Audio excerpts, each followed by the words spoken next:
It is the most wonderful time of the year, the college football playoff. My 12-team playoff. Oregon, Georgia, Arizona State, Clemson, Notre Dame, Penn State, Texas, Ohio State, Indiana, Tennessee, Boise State, Alabama. Why does Alabama deserve to get in over SMU? Because of strength of schedule. Alabama is a better team, and everyone's like, well, why does SMU even need to play in the conference championship if they know they're not going to make the college football playoff? Well, look at Alabama's schedule compared to SMU's schedule, because this is the conversation that everyone is having right now.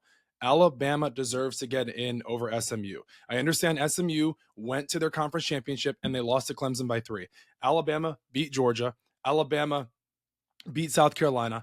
Alabama beat Ole Miss. Who has SMU beaten ranked wise? That is good. Okay, they beat Pittsburgh earlier on in the year. Pittsburgh finished out the season 7-5. So compare Alabama's schedule, compare SMU's schedule. Alabama clears them by a mile. Now, South Carolina also makes a case. They're not going to get in. Alabama is the last team that is going to get in. SMU, they had a great season, but they are not going to get in over Alabama. Now, the seeding, it will all determine in a few hours here on Sunday, and we'll see how it plays out. But the 12 team should be Oregon, Georgia, Arizona State, Clemson, Notre Dame, Penn State, Texas, Ohio State, Indiana, Tennessee, Boise State, Alabama. Those are my 12 teams. There's some bubble teams, Miami, South Carolina, SMU.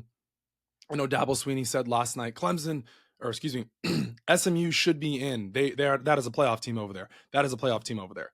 Well, I have a hypothetical here. In a perfect world, every team would get in, right? But that's not how it works out. My scenario, my situation here, this is what they should do. It's never going to happen. This is just a hypothetical for fun. Alabama and SMU should play to get into the playoff. If you're on the bubble, those two teams, let's say Alabama and SMU, they should play each other to get into the playoff. And I think we would all know what would happen. We had this conversation last year with Florida State and Alabama. The last year's teams were Washington, Michigan, Texas, and Alabama. That was last year. This is this year. But you can't sit here and tell me SMU is better than Alabama. I understand Alabama lost to Vanderbilt, Tennessee, and Oklahoma. Inexcusable loss to Oklahoma on the road. However, it is the SEC.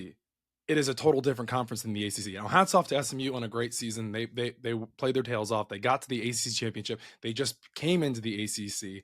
No one thought that they would do what they did. They were in a very close game with Clemson at the end. They were down 31-14. However, Alabama should be the last spot. Ward Manuel said last week that we look at strength of schedule and everyone's like, oh, the ESPN and the SEC, it just means more, and they're in bed together and they're combined. And no, Alabama's just a better team than SMU. Compare their strength of schedule, compare it, put it side by side, and Alabama clears them.